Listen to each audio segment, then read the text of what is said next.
What's up, Falcons Nation? It's your boy Ju coming at you with another Atlanta Falcons video. As always, Falcons Nation, rise up. In today's video, I would like to talk about Matthew Judon. But if you're new to the channel, please hit that subscribe button. Hit that notification bell so you know when I've done Atlanta Falcons content or NFL content. If you'd like to follow your boy on Twitter and Instagram, you can follow me at Ju Talk Sports. And if you'd like to be a part of my Ju Talk Sports membership, you can hit that join tab here on the channel as well. But with that being said, let's jump right into the video. So as I mentioned in today's video, I do want to talk about edge rusher Matthew Judon.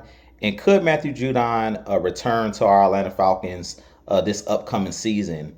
And personally, I do believe that the door is still open for Matthew Judon to be re-signed by our Atlanta Falcons. I could see him signing a 1 or 2 year deal with our team. He's only 32 years old, so still in his prime.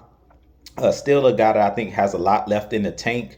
And with us recently bringing back D. Alford at that nickel cornerback spot yesterday, re-signing him to a 1 year deal after the restructures of some of the contracts that the Falcons restructured, I could see them bringing Matthew Judon back on a 1 or 2 year deal. And to me, Matthew Judon did play well for our Falcons last season. He had about 5.5 sacks last season, about 43 tackles, and 9 quarterback hits.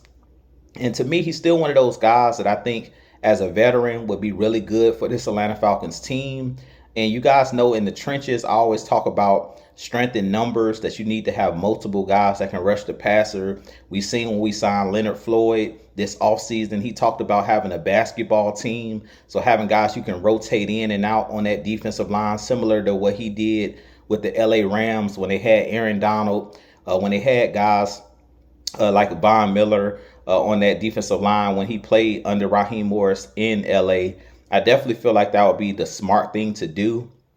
And being that we have a lot of young players in the trenches, guys like Arnold Ebiketie, guys like Brandon Dorlus, guys like Braylon Trice, who's returning, I really feel like Leonard Floyd and Matthew Judon could be one of the elder statesmen. They could be the veterans in that locker room. And being that I believe the Falcons are going to draft a first-round pick, whether it's Mike Green or whether it's James Pierce or one of these young guys, they could be great mentors to some of these young guys that the Falcons are bringing in to help these guys continue to develop. So I could definitely see them bringing Matthew Judon back. And I really think that Matthew Judon would like to return to the team. So I wouldn't be surprised in the next couple days or possibly the next couple weeks seeing that Matthew Judon is re-signing with our Atlanta Falcons. Because like I stated, he is one of those guys that I think could be a locker room leader, could be one of those guys that the younger players would follow and can learn a lot about being a pro.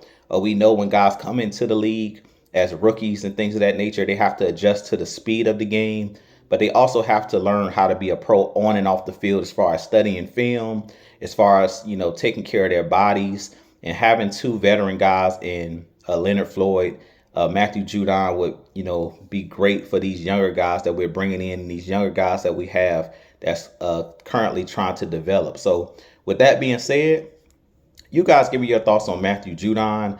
Personally, I think he's still a guy that can get you double-digit sacks in a season. He's a guy that can get you anywhere between 6 and 10 sacks at minimum. I still think he still has a lot left in the tank. I really feel like him coming in at the end of training camp last season, he really couldn't develop those relationships. He couldn't really, learn the playbook and things of that nature. Everything was a quick turnaround for both him and Justin Simmons because we brought those guys in late during the preseason. But I definitely could see those guys, this year, Matthew Judon taking that next step, being that he knows the guys in the locker room now, being that he's been under Raheem Morris, and see how the Falcons run things as far as their practice schedule, as far as what is going to be expected out of him on the defensive side of the ball. I really feel like Jeff Ulbrich coming in as the defensive coordinator, him and Raheem Morris working together. I think now that they know what Matthew Judon can provide, I definitely could see him having a better season in year 2. So with that being said, you guys give me your thoughts. I have a lot more content coming for you guys. But as always, Falcons Nation, rise up, be blessed. Peace.